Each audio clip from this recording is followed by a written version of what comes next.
عرب کی تاریخ ہے کہ جب شوہر کا انتقال ہوتا اور اس کو جلانے کے لیے لکڑیاں جمع کرتے تو اس کی بیوہ کو اس کی میت پہ کھڑا کیا جاتا، پھر سارا قبیلہ جمع ہوتا، سردار جمع ہوتے اور اس خاتون کے جذبات کو ابھارتے کہ تیری زندگی اس کے ساتھ گزری، اب یہ دنیا سے رخصت ہو کے جا رہا ہے، تو اس کو بتاتے کہ تیری محبت کا تقاضا یہ ہے کہ تو بھی اس کے ساتھ جلتی ہوئی آگ میں جل جا، اور اس کے جذبات کو اتنا ابھارتے کہ جب اس کے مرے ہوئے شوہر کو جلانے لگتے تو وہ عورت بھی ساتھ چھلانگ لگا دیتی، اور جب اس کی چیخیں بلند ہوتی تو قبیلہ فخر کرتا کہ عورت نے محبت کی ریت نبھا دی اور انتہا کر دی۔ اگر وہ خاتون مرنے سے بچ جاتی تو اگلا ظلم یہ کہ اولاد ترکہ بانٹتے وقت سکی ماں کو ترکے میں بانٹتی، اور جس بیٹے کے حصے میں ماں تھی وہ ماں کو پکڑ کے منڈی میں فروخت کے لیے کھڑا کرتا۔ کون بیچ رہا ہے؟ جس کو 9 ماہ تک ماں نے پیٹ میں اٹھا کے رکھا۔ کون بیچ رہا ہے؟ جس کو دنیا میں لاتے وقت ماں زندگی اور موت کی کشمکش سے گزری۔ کون بیچ رہا ہے؟ جس سے بچپن سے جوانی تک اس ماں نے محنت کر کے پروان چڑھایا، اور آج وہ منڈی میں کھڑا ہو کے آنے والے گاہک کو بتاتا ہے کہ یہ کام بھی کرتی ہے، وزن بھی اٹھاتی ہے، سمجھدار بھی ہے، تیز رفتار بھی ہے، اور ماں کی نظر جھکی ہے، معاشرے کے ہاتھوں ماں مجبور ہے، بول بھی نہیں سکتی۔ جب ریٹ اچھا لگتا ہے تو بیٹا درم و دینار پکڑ کے ماں دے دیتا ہے، اور معاشرے میں واپس آ کے فخر کر کے بتاتا ہے کہ آج منڈی کا ریٹ اچھا تھا، ماں کو اتنے میں بیچ کے آیا، اور مائیں منڈیوں میں بک رہی تھی۔ میرے اور آپ کے آقا مولا صلی اللہ علیہ وسلم تشریف لائے، میرے حضور نے آسمانوں سے جنت کو کھینچ کے ماں کے قدموں کے نیچے رکھا، اولاد کو کہا نادان اس کو بیچو نہیں، یہ تمہاری جنت ہے۔ اسلام نے ماں اور باپ ان 2 رشتوں کی قدر و منزلت ہمیں سکھائی ہے۔ یہ جو محافل منعقد ہوتی ہے نا، ان کا مقصود یہی ہوتا ہے ہم یہاں آ کے کچھ سیکھیں، بدلیں، ہماری زندگی میں کچھ فرق پڑے۔ اگر یہ محفلیں بھی ہم نے رسم کے طور پہ اور آئے اور آ کے بیٹھے اور چلے گئے تو پھر ہمیں یقیناً سوچنا پڑے گا۔ ماں اور باپ کی قدر و منزلت سکھائی، دنیا کو درس دیا۔ مغرب تو ہمیں آج سکھا رہا ہے نا کہ سال میں 1 دن ماں کا، 1 دن باپ کا، اور پھر ہمارا میڈیا سارا دن اس پہ پروگرام نشر کرتا ہے کہ آج عالمی سطح پہ ماں کا دن منایا جا رہا ہے، آج باپ کا دن منایا جا رہا ہے۔ اسکولوں میں پڑھایا جاتا بچوں کو کہ جا کے ماں کو پھول دو، باپ کو پھول دو۔ صاحب، کیا ہمیں مغرب سے پوچھنا پڑے گا کہ سال میں ماں کے دن کتنے؟ کیا ہمیں ان سے پوچھنا پڑے گا کہ باپ کے لیے کتنے دن رکھے گئے؟ ہم تو جائیں گے آمینہ کے لال کی چوکھٹ پہ، ہم جائیں گے سرور کائنات کی دہلیز پہ، اور اپنے پیغمبر سے پوچھیں گے یا رسول اللہ ماں کے دن کتنے، باپ کے دن کتنے؟ تو میرے نبی فرماتے ہیں صبح اٹھو، ماں باپ کے چہرے کو محبت کی نظر سے دیکھو، اللہ قبول حج کا ثواب عطا فرماتا۔ وہ کہتے ہیں سال میں 1 دن ماں کا، میرے رسول فرماتے ہیں ہر صبح کا آغاز ماں باپ کے دیدار سے کیا۔ یہ تعلیم تو ہمیں پہلے دی، کاش کہ ہم ان محافل کو بامقصد بنائیں۔ آج اگر یہاں سے بھی پیغام نہیں جائے گا، اور یہاں بھی ہم جو ہے وہ ہاتھ کھڑے کر لو، ہاتھ نیچے کر لو، اور جنت میں جانا ہے تو ہاتھ اٹھا لو، مدینے جانا ہے تو زور سے سبحان اللہ کہو، یہ ایک رسم کے طور پہ ہوتا ہے، یہ ایک رسم کے طور پہ ہوتا ہے۔ یہ خطیب کا جملہ ہو سکتا ہے، نقیب کا جملہ ہو سکتا ہے، نعت خان کا جملہ ہو سکتا ہے، دین کا مزاج یہ نہیں۔ جنت ہاتھ کھڑے کرنے پہ نہیں ملتی، اتنی آسان نہیں ہے کہ آپ نے ہاتھ کھڑا کیا اور جنت مل گئی۔ مدینہ اتنا قریب نہیں ہے کہ آپ نے زور سے سبحان اللہ کہا اور آپ مدینے پہنچ گئے، ایسے نہیں ہوتا۔ کاش کہ ہم ان محافل کو ایک مقصد کی حد تک لے کے آئیں اور پھر ان کو سمجھیں۔ صبح جائیں تو ماں کے سامنے نظر جھکی ہو، ماں پوچھے بیٹا پہلے تو انداز اور تھا آج اور ہے، تو بیٹا کہے اماں رات حضور کی محفل میں گیا تھا، آج کے بعد کبھی آنکھ اٹھا کے بات نہیں کروں گا، مزہ تو محفل کا پھر ہے۔ یہاں سے کہیں کہ زور سے پڑھو کہ حضور مدینے سنے، اور میرا نبی تو دلوں کی دھڑکنوں کو بھی سن لیتا ہے، وہ تو دل میں جو خیالات پیدا ہوتے ہیں نبی ان کو بھی سن لیتا ہے، تو پھر یہ کیا تھا؟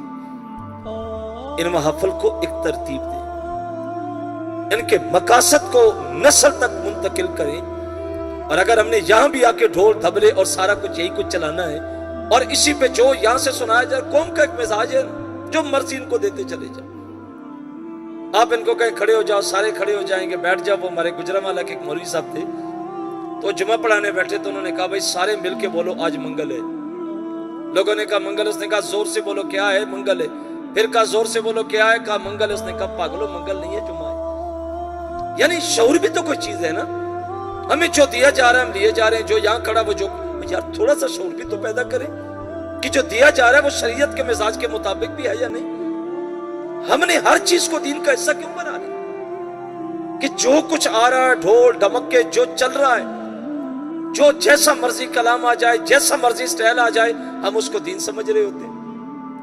تو پھر بتاؤ یہ جو معصوم نسل ہمارے پاس بیٹھی ہے، یہ 50 سال اور بھی گزر جائیں یہ کبھی نہیں بدلے گی، اس لیے کہ یہی تو وقت تھا۔ یہ جو لوگ آ کے بیٹھے ہیں یہ دین سننے کے لیے آئے، اور ہم اگر ان کے ساتھ غداری کریں گے تو پھر ظاہر ہے کہ ایک چیز ہوتی ہے نفس کی غذا، کہ جس سے نفس جو ہے وہ پلتا ہے۔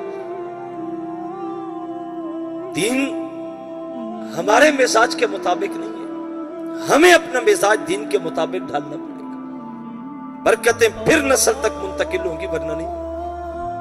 تو یہ تاریخ تھی کہ وہ ماؤں کو زندہ دفن کرتے تھے، ماؤں کو بیچا کرتے تھے، لیکن سرور کائنات صلی اللہ علیہ وسلم نے آ کے زمانے میں معاشرے کو ماں اور باپ کی عزت کا درس دیا۔ یہاں تک فرمایا لوگوں اللہ کو راضی کرنا چاہتے ہو تو ماں باپ کو راضی کرو۔ فرمایا یہ دو رشتے راضی ہو گئے تو سمجھ لو عرش کا رب بھی راضی ہے، اور یہ ناراض ہیں تو پھر عرش کا رب بھی ناراض ہے۔ ہمیں یہ تلقین کی گئی کہ ان دو رشتوں کے ساتھ جڑ جائے۔ آج بیٹا تھوڑا سا پڑھ لکھ جائے، چار لوگ جاننے لگ جائیں، عزت مل جائے، دولت مل جائے، تو ہم نے دیکھا ہے کہ بیٹا بھری بزم میں باپ کو ڈانٹ کے کہتا ہے ابا جی آپ نہ بولا کریں، آپ کو نہیں پتا زمانہ کہاں پہنچا۔ اور نادان جو تو پڑھ کے دو لفظ آیا، تو جانتا ہے اس بابے نے کتنی بوریاں اٹھا کے تیری فیسیں ادا کی، اس نے کتنی محنت کی تیرے پیچھے، اور آج دو حرف پڑھ کے تو باپ کو کہہ رہا ابا جی آپ کو نہیں پتا۔ ماں بیوی کے ساتھ گھر میں جھگڑا ہو جائے، بیٹا شام کام سے پلٹے بیوی شکایت کرے تو بیٹا ماں کو کہتا ہے اماں کئی بار کہا ہے کہ کھانا پینا آپ کو مل رہا ہے بس ٹھیک ہے، آپ کو اس سے غرض نہیں کہ گھر میں کیا ہو رہا ہے، کھانا کھاؤ، کپڑا جوتا مل رہا ہے، بس زندگی گزارو۔ میرے بھائی 2 وقت کی روٹی تو لوگ ایک بھکاری کو بھی دے دیتے، 6 ماہ کے بعد ایک کپڑوں کا سوٹ ماں کو دیا، یہ تو لوگ ایک خادم اور مزدور کو بھی دے دیتے ہیں۔ یہ جو تیرے گھر میں بوڑھی ماں چارپائی پہ پڑی ہے، یہ خادمہ نہیں ہے، یہ تیرے گھر کی جنت ہے، یہ تیری مالکہ ہے، اس کے صدقے تو اللہ سب کچھ تجھے عطا کر رہا ہے۔ جب یہ مائیں، یہ بوڑھے باپ دنیا سے رخصت ہو جاتے ہیں، پھر ساری زندگی اولاد ان کو ڈھونڈنے کے لیے کوشش کرتی ہے۔ یہ گھنا سایہ دوبارہ نہیں ملتا، ایک بار رخصت ہو جائے تو پھر نہیں ملتا۔ ان کے ساتھ تلخ لہجے نہ رکھا کریں، بوڑھے ہو جائیں، یار آپ کمانے کے قابل ہو، آج زمانہ آپ کو جان رہا ہے، لوگ آپ کو سلام کرتے ہیں، لیکن یاد رکھو جو کچھ بھی تمہیں مل رہا ہے اس بوڑھے باپ اور بوڑھے ماں کی دعاؤں کے صدقے سے مل رہا ہو۔ ہم غلط فہمی کا شکار ہو جاتے ہیں۔ عرب کی تاریخ ہے کہ لوگ بیٹیوں کو دفن کرتے تھے۔ میرے اور آپ کے آقا مولا صلی اللہ علیہ وسلم تشریف لائے، حضور نے اسی معاشرے میں کھڑے ہو کے اپنی بیٹی کے بارے فرمایا لوگوں میری بیٹی فاطمہ میری جگر کا ٹکڑا ہے۔ یہ کس معاشرے میں کہا تھا جس میں ایک بیٹی کا وجود بھی گوارا نہیں تھا، باپ ایک بیٹی کا وجود بھی گوارا نہیں کرتا تھا۔ میرے نبی صلی اللہ علیہ وسلم نے آ کے وہاں پہ بتایا کہ بیٹیاں کتنی مقدس ہوتی ہیں اور بیٹیوں کا مقام اور مرتبہ کیا ہوتا ہے۔ بیویوں کے ساتھ سلوک عرب کی تاریخ میں کیا تھا کہ پاؤں کا جوتا خیال کرتے تھے، لیکن میرے حضور نے اپنی ازواج سے محبت کر کے زمانے کو بتایا۔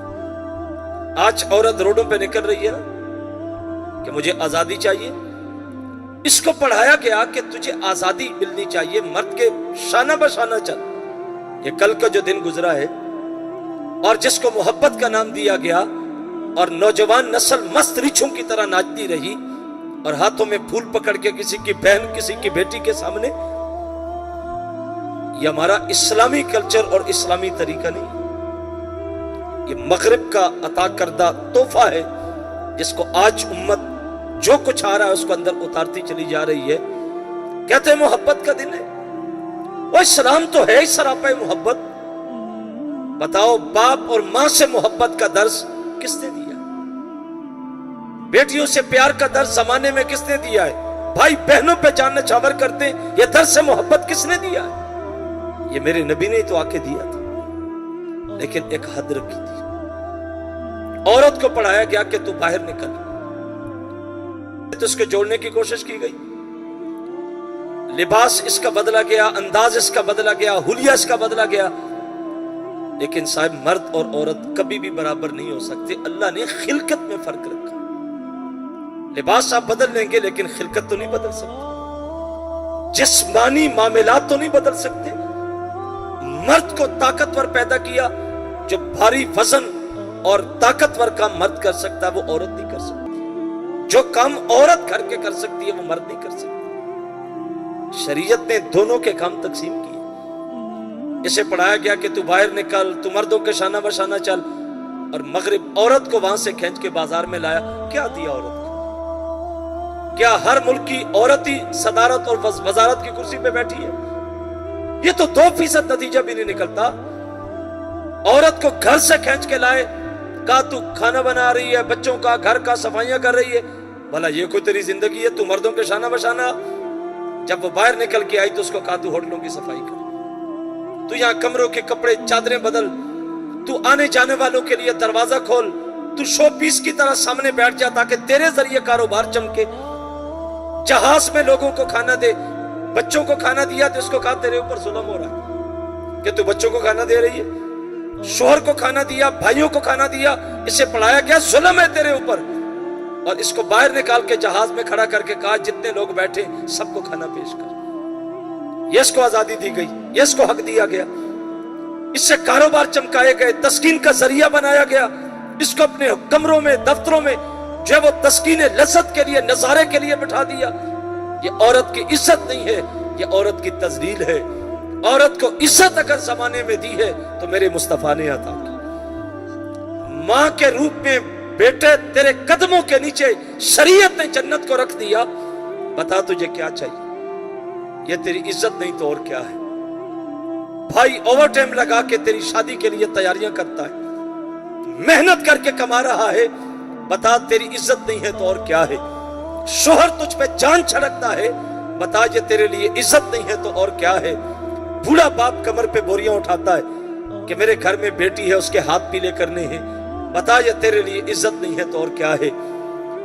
وہ کہتے پگھیاڑ تھا نا بھیڑیا، گزرنے لگا تو اس نے دیکھا کہ بکریوں کو ایک جو ہے وہ دائرے میں بند کر کے رکھا ہوا، تو پگھیاڑ نے کھڑے ہو کے بکریوں سے کہا تمہارے اوپر تو بڑا ظلم ہو رہا ہے، تمہیں تو انہوں نے بند کر کے رکھا ہوا ہے اور آگے جنگلہ لگا ہوا ہے، تمہیں تو آزاد ہونا چاہیے۔ کہا پھر کیا کریں؟ انہوں نے کہا احتجاج کرو۔ بکریوں نے احتجاج شروع کر دیا، ہمیں آزادی ملنی چاہیے، ہمیں بند کر کے رکھا ہوا ہے۔ تو جب وہ دروازہ کھولا باہر آئی تو انہی پگھیڑوں نے ان کے اوپر اپنے خونی پنجے گاڑ لیے۔ وہ جو ان کو باہر نکالنا چاہ رہے تھے وہ اپنے لیے غذا ڈھونڈ رہے تھے، اور جس نے ان کو اندر بند کر کے رکھا تھا وہ ان کا تحفظ کر رہا تھا۔ شریعت نے عورت کو تحفظ دیا، عزت دی، اسے کہا تو باہر جا کے در در کے دھکے نہ کھا، یہ تیرے سر کا سائیں موجود ہے، یہ کما کے لائے گا تو یہ کمرے کے اندر سب کچھ عطا کرے گا، یہ تیری عزت تھی۔ لیکن مغرب اما سے کھینچ کے ہمیں کہاں لا کے اس نے کھڑا کر لیا۔ صاحب حضور نبی رحمت صلی اللہ علیہ وسلم نے عورت کو عزت بخشی۔ حضرت عائشہ صدیقہ رضی اللہ تعالیٰ عنہ فرماتی ہے سفر میں حضور کے ساتھ تھی، نئی شادی ہوئی تھی، تو جب اکٹھے گئے تو صحابہ کو حضور نے آگے بھیجا اور ہم دونوں پیچھے رہ گئے، تو حضور فرمایا عائشہ دوڑ لگائیں۔ اب یہاں سے آپ دیکھ سکتے ہیں کہ مرد اور عورت کا دائرہ کار کتنا ہے۔ میرا نبی اپنی زوجہ کو سفر کے درمیان بھی ٹائم دے رہا تھا. سفر میں صحابہ کو آگے بھیج کے کہا چلو دوڑ لگائیں.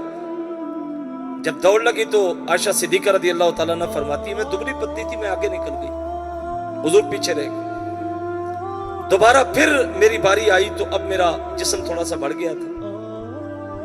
حضور نے صحابہ کو آگے بھیج کے مجھے کہا عائشہ دوڑ لگائیں. میں نے کہا حضور لگا لیتے. آج دوڑ لگائی تو میں پیچھے رہ گئی, حضور آگے نکل گئے. جب میں پہنچی تو میرے حضور نے مسکرا کے فرمایا عائشہ یہ پہلی دوڑ کا بدلہ ہے, وہ تو جیتی تھی آج میں جیتا ہوں. یہاں سے ہم سمجھ سکتے ہیں کہ مرد اور عورت کا دائرہ کتنا ہے. اللہ کے محبوب علیہ السلام نے آخری وقت دنیا سے جاتے جو نصیحتیں کی تھی, اپنی امت کو کہا تھا کہ ان عورتوں کا خیال کرنا, یہ کمزور ہیں, اللہ کی باندیاں ہیں, یا تمہارے ماتحت ان پہ ظلم نہ کرنا. اگرچہ بعض گھرانوں میں آج بھی یہ رواج ہے کہ مرد سمجھتا کہ میں تو حاکم ہوں, باہر ہنسے گا کھیلے گا, گھر میں داخل ہوتا ہے تو فرعون بن جاتا ہے. اور لوگ یہ فخر کر کے بتاتے ہیں کہ میں گھر میں چلا جاؤں تو کوئی اونچا سانس بھی نہیں لیتا. اور صاحب یہ فخر نہیں ہوتا. آپ گھر میں گئے اور بچے ڈر کے سہم کے بیٹھ گئے, یہ فخر نہیں ہوتا. آپ گھر میں گئے اور عورت جو ہے وہ سائڈ پہ ہو کے بیٹھ گئی ڈر کے, یہ فخر نہیں ہوتا. یہ تو شرم کی بات ہے کہ تمہاری اولاد بھی تم سے ڈرتی ہے. مزہ یہ تھا کہ تمہاری اولاد تمہارا انتظار کرتی, مزہ یہ تھا کہ تمہاری شریک حیات تمہارا راستہ دیکھتی, اور گھر میں داخل ہوتے تو بچے لپٹتے, بیوی خوش ہوتی. لیکن ہم نے انداز زندگی کو بدل لیا. عورت محنت کر کے کھانا بناتی ہے, گھنٹوں سرو کرتی ہے شدت کی گرمی میں, مرد ایسی کمرے میں, اور عورت کھانا بنا کے ٹیبل پہ رکھ کے سب کچھ شور کو بلاتی ہے کہ صاحب کھانا لگ گیا. گھر کے افراد آئے مہمان مل کے بیٹھتے ہیں, اور وہ بیچاری پھر بھی انتظار میں ہوتی ہے کہ چلو یہ کھا لیں گے تو میں بعد میں کھا لوں گی. بتاؤ اتنی قربانی بھی کوئی دیتا ہے؟ اور مرد اتنا فرعون ہوتا ہے کہ تھوڑا سا نمک بھی تیز ہو تو پلیٹ پکڑ کے دیوار سے مارتا ہے. بعض گھرانوں میں یہ چیزیں آج بھی چلتی ہیں. اور مہمانوں کے سامنے عورت کو بلا کے کہتا ہے تیری ماں نے تجھے کھانا نہیں سکھایا. اگر وہ تمہیں کہہ دے کہ تمہاری ماں نے تمہیں بولنا نہیں سکھایا, اور صاحب چلو جو بھی ہے انسان تو ہے نا, عزت تو رکھتی ہے. آج ہم اصل دین کے دائرے سے نکل گئے, ہمارے گھروں کے حالات خراب ہو گئے, ہماری زندگی بے ترتیب ہو گئی. ورنہ سرور کائنات صلی اللہ علیہ وسلم نے سب کچھ دیا تھا. فرمایا کسی بات میں عورت غلط ہوگی تو اس میں کوئی نہ کوئی خوبی بھی تو ہوگی, اس کو دیکھ کے برداشت کرو. حضرت عمر کے دروازے پہ ایک جوان آیا, دستک اپنی بیوی کی شکایت لے کے آیا کہ بڑی سخت مزاج ہے. تو دستک دے کے جب غور کیا تو اندر حضرت عمر کے ساتھ ان کی زوجہ جھگڑ رہی تھی. جوان نے واپس چلا, اس نے کہا یار کیا ذکر کروں, جو حال میرا ہے وہی حضرت کا بھی ہے. جب وہ جانے لگا تو اتنی دیر میں حضرت عمر دروازے پہ آئے, دیکھا کہ جوان جا رہا ہے. آپ نے آواز دے کے کہا جوان واپس جا رہے. کہنے لگا حضور اپنے گھر کی شکایت کرنے آیا تھا, لیکن آپ کا حال دیکھ کے میں نے کہا کہ چلو واپس ہی چلتا ہوں.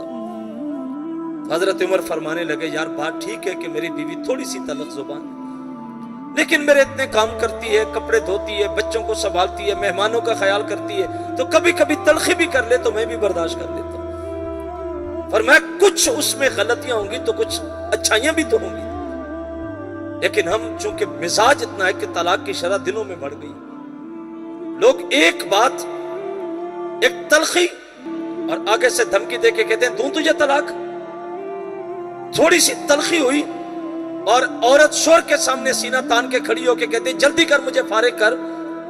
اور نادان یہ گڈی گڈے کا کھیل تھا کہ 2 لمحوں میں سب کچھ اجڑ گیا.